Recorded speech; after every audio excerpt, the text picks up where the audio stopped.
Anne, je suis tellement heureux de te recevoir sur le plateau du Tech Show. On est vraiment ravis. On croisait les doigts parce qu'on sait que tu voyages énormément et on va en parler tout à l'heure. Anne, je te propose de commencer tout de suite par une première interview. Je ne sais pas si tu as vu la première émission. Je l'ai vue, alors je m'attends à tout. Eh bien, c'est parti pour l'interview Backstory. Comme tu le sais, on a un stagiaire qui a d'ailleurs fait le buzz sur la première émission. En fait, il ne check pas tout, donc il n'a pas tout vérifié. C'est son stage découverte de 3e. Donc il y a des trucs vrais, il y a des trucs faux. À toi de me le dire. Anne, tu es née à Évreux, donc en 1975, le jour même du suicide de Mike Brandt. Est-ce que c'est vrai? Alors, je ne connais pas le jour du suicide de Mike Brandt. Je suis née le 16 mai 75. Peut-être que tu es sa réincarnation? Je n'avais pas vu les choses comme ça, mais voilà. Ok. Donc, tu grandis en Normandie, ton papa est agriculteur et ta maman est dentiste. Tout à fait. Waouh, ça c'était pas facile à trouver. Ça, il a bien travaillé. travaillé. Non, là, par contre, là, j'ai du mal à y croire. Tu vas me dire si c'est vrai. À 8-9 ans, après une soirée déguisée, tu te mets en tête de devenir bonne sœur. Donc ça, je pense que c'est pas bon. Alors, partiellement vrai. À 8-9 ans, quand on me demandait ce que je voulais faire dans la vie, je voulais devenir bonne sœur. J'avais eu l'envie de donner aux autres, d'aider, de transmettre. Et je dois avouer qu'en grandissant, le sens de la fête a fait que j'ai adapté mon projet professionnel. D'accord, donc c'était vrai, c'est incroyable. Donc tu fais tes premiers boulots avec ton papa et donc ton premier job, tu ramasses des groseilles l'été. Tout à fait, le kilo à 5 francs. D'accord. Beaucoup de boulot. Donc, on passe de ramasser des groseilles à DG des marchés Europe-Afrique du Club Med. Donc, quelle carrière. En tout cas, pour l'instant, donc notre stagiaire est plutôt bien informé. En 1993, tu passes ton bac et tu te dis, je pars 2 mois à Woodstock, je claque tout, rien à faire. Ah non, beaucoup plus classique. Je passe mon bac et très classiquement, je rentre en prépa école de commerce et après, au bout d'1 an, à Néoma à Rouen. Ensuite, tu intègres une boîte, mais tu t'ennuies à mourir, alors tu décides de tout plaquer pour te lancer dans une nouvelle aventure. Tu te rends à un entretien d'embauche et là, on est en 1998 et le patron dit au recruteur « Putain, on avait dit pas de nana ». C'est vrai, c'est une belle anecdote, je ne l'ai pas racontée à beaucoup de gens. Je rentre dans le bureau, et il y avait le patron, il se reconnaîtra, son berger des Pyrénées à droite, un nuage de cigarettes au-dessus, et effectivement, là, il dit, je ne citerai pas le premier mot que tu as dit, mais on avait dit pas de nana. Et ils avaient décidé de faire ça avec une bande de mecs, et j'y ai passé des années formidables. Donc ils ont très bien intégré les nanas. Est-ce que ça a été difficile d'être une femme dans le digital? J'ai dû bien choisir mes boîtes et mes patrons, parce que pour moi, ça n'a pas été difficile. Pour toi, t'as pas senti de différence? J'ai eu, que ce soit chez Full Six, que ce soit aux Parisiens auprès de Marianne Siprodi et de Jean Ornin, ou que ce soit au Club Med. J'ai pas senti de différence. J'avais l'habitude de dire j'ai eu de la chance, et puis récemment quelqu'un m'a dit mais les femmes, il faut qu'on arrête de dire j'ai eu de la chance on l'a créée, donc je pense que j'ai bien choisi mes patrons. Et parce que c'est souvent une question que je me pose, alors dans le digital, mais aussi dans la tech, parce que je sais qu'au Club Med, tu pilotez et l'IT et le digital, si mes souvenirs sont bons.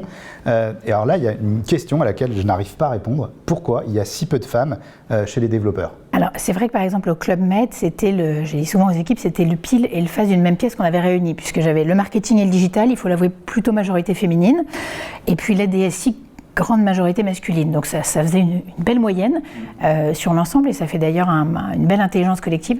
Pourquoi il y a si peu de femmes dans la tech? Ça commence déjà par les formations d'ingénieurs et développeurs où il y a effectivement moins de femmes. Enfin, c'est un élément dont on parle moins. Ma conviction est que j'ai nourri aussi à la lumière de ce qu'on fait au Club Med pour promouvoir nos chefs de village et aller chercher des femmes, c'est pas évident non plus. Hein, des femmes qui se projettent en disant je vais avoir la vie d'un chef de village. Il y a combien de femmes chefs de village au Club Med? Alors dans les nouvelles promos maintenant, on a un tiers.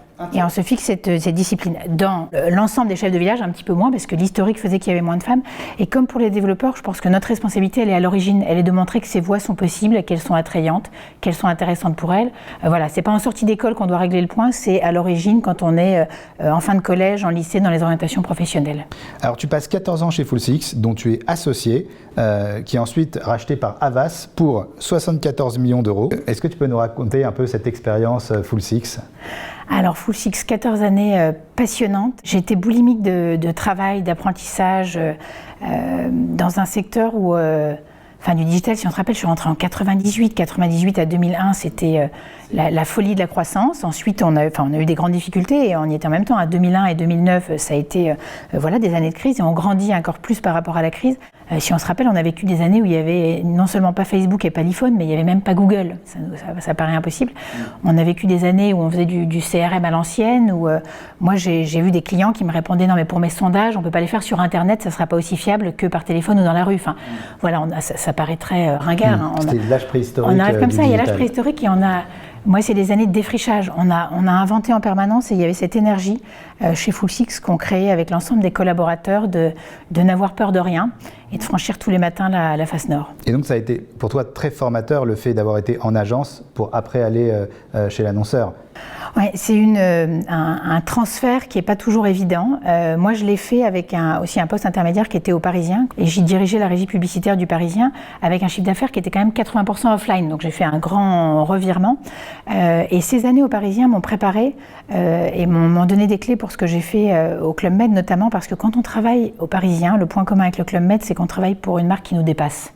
On a une marque tellement grande dans ce qu'elle porte. Après, les gens aiment pas le Parisien, aiment pas le Club Med. La majorité l'aime plutôt, mais voilà, on travaille pour quelque chose qui nous transcende. J'ai changé d'équipe récemment au Club Med et une des vice-présidentes qui est dans mon équipe m'a dit « Écoute Anne, je t'adore, mais sache que moi, mon seul patron, c'est le Club Med. » En 2014, tu aurais été sélectionné par le Figaro dans le top 100 des jeunes leaders économiques français. Alors ça, si c'est vrai, c'est la classe. C'est la classe. Alors, avec l'Institut Choiseul, effectivement, et le Figaro font un classement tous les ans et c'était une très très belle reconnaissance inattendue. Félicitations. Il fallait avoir moins de 40 ans en plus. J'avais à l'époque, je crois, 38 ans. Enfin, j'étais dans les dernières années pour passer le cut. Donc 38 ans de l'année dernière. Donc c'est véritablement en 2015 que tu rentres dans le secteur du tourisme et c'est là qu'Henri Giscard d'Estaing te propose de devenir géo-ski nautique au Club Med. Est-ce que c'est vrai ? Alors, non, mais en partie. Et le ski nautique, c'est un peu vrai, puisqu'un autre élément au Club Med, quand on arrive, c'est qu'on fait une semaine d'intégration. D'accord. Donc on va une semaine en village et on devient géo-village. Et effectivement, moi j'ai fait mon intégration à Cancun et une partie de mon intégration était en géo-ski nautique. Alors comment s'est passée ton arrivée en réalité au club ? Alors c'était intense et passionnant. Si je devais garder deux sentiments, alors intense parce que comme tout nouveau poste, quand on arrive dans une nouvelle entreprise, on la découvre. J'avais dans les métiers, moi, une palette qui allait dans ce poste-là, depuis le marketing jusqu'au marketing stratégique, au design, décoration de nos villages, jusqu'à la DSI, des sujets de MPLS, PABX, des acronymes que je connaissais pas tellement en arrivant. Donc c'était intense en apprentissage, c'était intense dans l'ambition de changement, et puis c'était aussi intense au niveau personnel puisque je venais d'accoucher de ma petite Louise, mon deuxième enfant, donc voilà, quand elle faisait pas tout à fait ses nuits quand j'ai démarré, donc c'était sur les chapeaux de roue. C'est compliqué de gérer ta vie personnelle en plus de ta vie professionnelle, parce que je sais que non seulement tu as la réputation d'être une très grande travailleuse, mais en plus tu voyages énormément du coup avec ce job. Alors je voyageais beaucoup avec ce job monde, je voyage différemment avec le nouveau job que j'ai commencé il y a quelques mois, et depuis un an avec le Covid, il s'avère que je voyage beaucoup moins, mais dans les 4-5 premières années du poste, effectivement je voyageais beaucoup. J'ai appris à être à 100% avec mes enfants quand j'étais, à poser le téléphone et je dois avouer que quand je suis dans une partie de double endiablé ou de petit chou avec ma fille de 5 ans, je ne fais rien d'autre et le moment est tout à elle et elle sait très bien affirmer et prendre sa position. Donc l'équilibre des deux est possible, c'est acrobatique. Moi, ce que je trouve extraordinaire, c'est qu'on constate tout le temps dans les grands groupes que les DSI se fâchent tout le temps avec le digital ou avec le marketing. Ils sont rarement amis, ils sont souvent fâchés parce que dès qu'il y a un problème, le marketing va dire l'IT est pas assez réactif et l'IT va dire ils connaissent rien à l'IT, ils pensent qu'on met 2 jours pour développer ce site alors que c'est 6 mois de travail, ils savent pas coder et il y a toujours des embrouilles. Et donc c'est pour ça que je trouve que ce poste est intéressant. C'est tellement vrai. Alors ça partait, moi quand j'ai rejoint le Club Med, effectivement le COMEX avait pris la décision de réunir ses équipes en partant du client, en partant du constat que les usages de nos clients étaient bouleversés en profondeur et évoluaient à une vitesse fulgurante et qu'aujourd'hui dans la façon de rêver, planifier, acheter ses vacances, le digital et particulièrement mobile jouait un rôle important et qu'il fallait suivre le rythme et que c'était un vrai enjeu et que ça impactait une façon complètement différente de travailler si on voulait être dans le même tempo. Je ne saurais pas dire combien il y a de gens à la DSI Club Med, on ne sait plus le dire. parce que c'est complètement fusionné. Enfin, les équipes sont mixtes. Vous avez des équipes qui s'occupent de l'expérience client en village, et dedans, il va y avoir des gens qui étaient DSI, d'autres qui vont être pur marketing pour penser de l'expérience parent-enfant et réinventer des moments de reconnexion qui n'ont rien de digital et rien de technologique. Tout ça est une belle équipe. Moi, je crois beaucoup à l'intelligence collective et je suis très fière de l'aventure humaine qui a été menée au Club Med et de ce que ça a amené à faire en termes de livrables. Mais effectivement, c'était une vision très pionnière du COMEX de l'époque. Moi, je les ai rejoints pour prendre un job qui n'avait jamais été fait, mais eux l'ont imaginé, le job.